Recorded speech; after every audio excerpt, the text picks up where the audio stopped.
अब जो कह रहे हैं या क्या कह रहे हैं वो हमारी जगह होंगे तो वो समझेंगे। नमाज के लिए विकल्प है। जब मस्जिदें हैं, मस्जिदों में खाली जगह है, सभी मस्जिदों में नमाज हो जाती है। उसका कोई वैकल्पिक मार्ग है नहीं। 1 करोड़ आदमी या 4 करोड़ आदमी वो ऊपर तो आएंगे नहीं, उन्हें रास्ते से तो आना ही पड़ेगा, रोड से।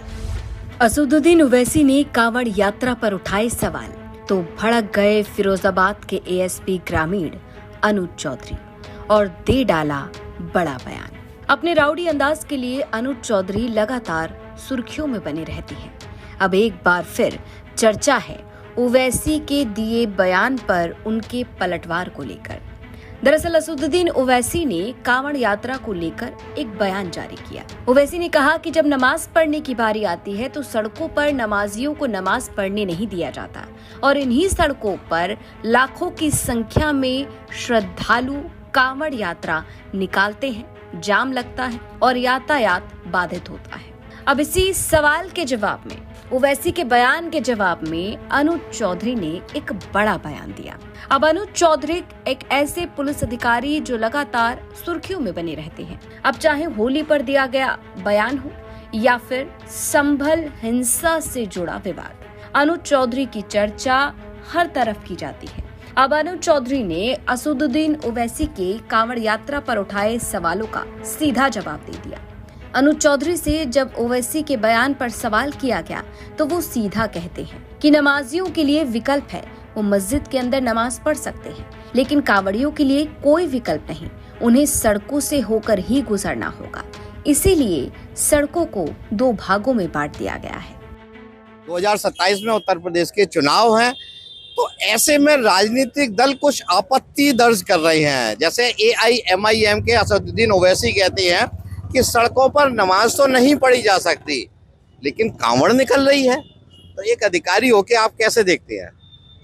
देखिए, हम तो जब नमाज ईद का त्यौहार आता है तो हम नमाज भी कराते हैं, और जब कावड़ का आता है तो कावड़ भी कराते हैं, गुरुपुरब आता है उसको भी कराते हैं, और क्रिश्चियनों का कोई त्यौहार आता है तो उसको भी कराते हैं। तो प्रशासन का काम है त्यौहार को सकुशल संपन्न कराना। रही बात उसकी रोड पे कावड़ की, तो उसके साथ साथ वैकल्पिक मार्ग दिया गया है।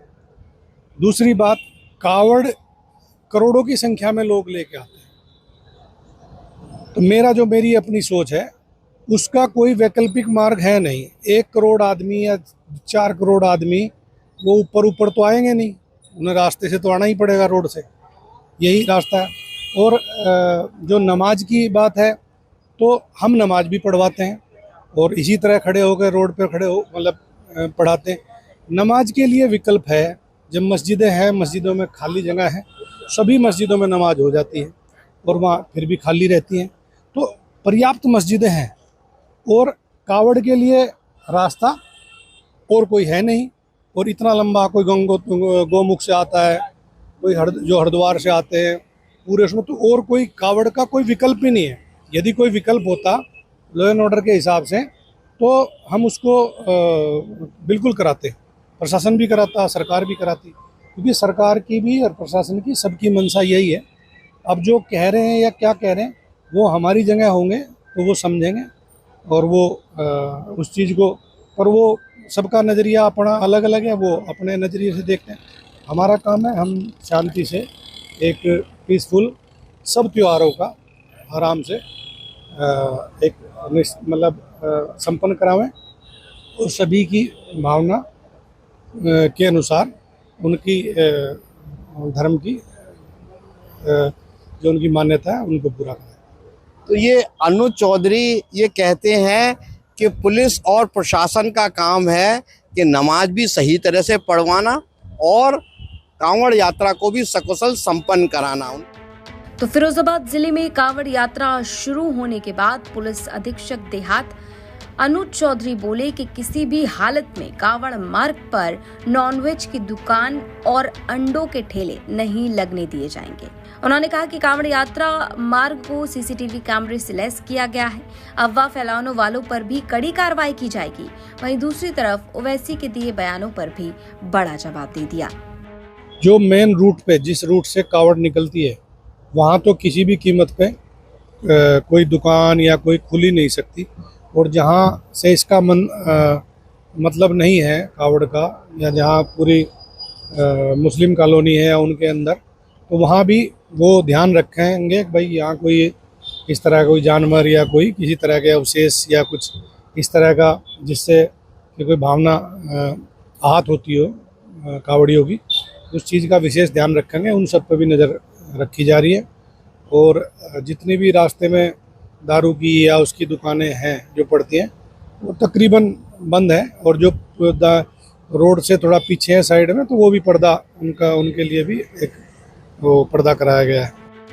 तो अनुज चौधरी का सीधा कहना है कि अगर नमाज को लेकर सवाल उठाया जा रहा है तो नमाजियों के पास एक ऑप्शन होता है कि वो मस्जिद के अंदर नमाज पढ़ सकते हैं, लेकिन जब कोई दूर से कांवड़ लेकर आ रहा है, करोड़ों की संख्या में लेकर आ रहा है, तो वो हवा से तो जाएगा नहीं, सड़कों से ही जाएगा।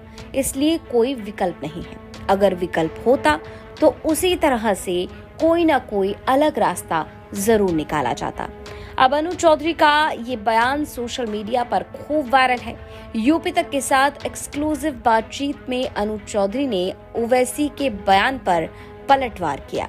अनुज चौधरी ने साफ कहा कि योगी सरकार के साथ साथ पुलिस प्रशासन की भी पूरी कोशिश है कि कावड़ यात्रा को सुरक्षित बनाया जाए।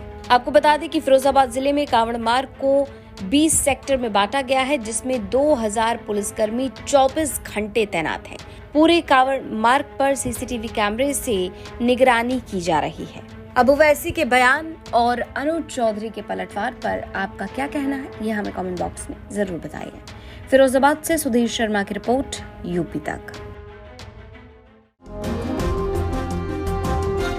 पवन जी, एक बात होती है, क्या आपको कभी ऑफर नहीं आया बीजेपी की तरफ से? बहुत बार आया। आया। कैसा आया? आया। क्या ऑफर आया? आया, हमने बताया था राष्ट्रीय अध्यक्ष जी को। आया। किस तरह का ऑफर आया? मतलब सब आया, विधायक मंत्री सब आया। जानते हैं, ये भी घटना बता दें आपको, हम मेरे पिताजी, जैसे मैंने राजनीति शुरुआत की तो मेरे पिताजी कभी नहीं चाहते थे, लेकिन जब मैंने राजनीति में मैं प्रवेश कर गया, लखनऊ स्थित उपाध्यक्ष हो गया, तो ये भी बहुत महत्वपूर्ण घटना है। नेताजी का फैजाबाद आगमन था, तो मैंने कहा कि आपको मेरे घर चलना। कहे हाँ चलेंगे तुम्हारे घर। मैं जेल से छूट के आया था, वही मेरे ऊपर गैंगस्टर और सारे मुकदमे दर्ज हुए थे बहन जी की सरकार में, उसके बाद मैं छूट के आया था। तो मैंने कहा आपको मेरे घर चलना। कहा चलेंगे। नेताजी मेरे घर आए, अंगूरीबाग कॉलोनी में। मेरी माता जी ने खाना बनाया था। नेताजी ने, जो मेरी माता जी ने बनाया था, पूड़ी सब्जी दही कचौड़ी दही बड़ा जो था सब खाया। नेताजी ने बैठ के पूरा आराम से सब खाया, और खाने के बाद कहा कि और कुछ बना है। तो हमने मम्मी बुलाया अपनी माता जी को, तो उन्होंने पूछा क्या नाम है आपका? कहने मेरा नाम गीता। कहने बताइए कुछ और बना है? कहने जो बना था सब खिला दिया।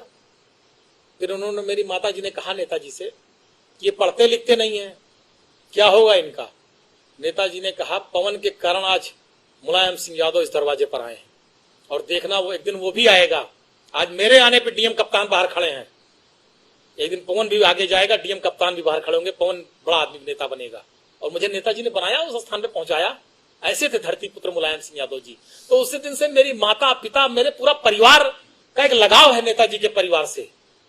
जब ये सब बातें आई कुछ लोगों ने कि भाजपा ये सब, तो मेरे पिताजी ने तुरंत मुझको फोन किया, कहा जीवन में भूल न करना, जीवन में गलती न करना। ये चीजें मेरे पिताजी ने बहुत सख्ती से मुझसे बात कही थी। मैं बहुत ईमानदारी से आपसे कह रहा हूं,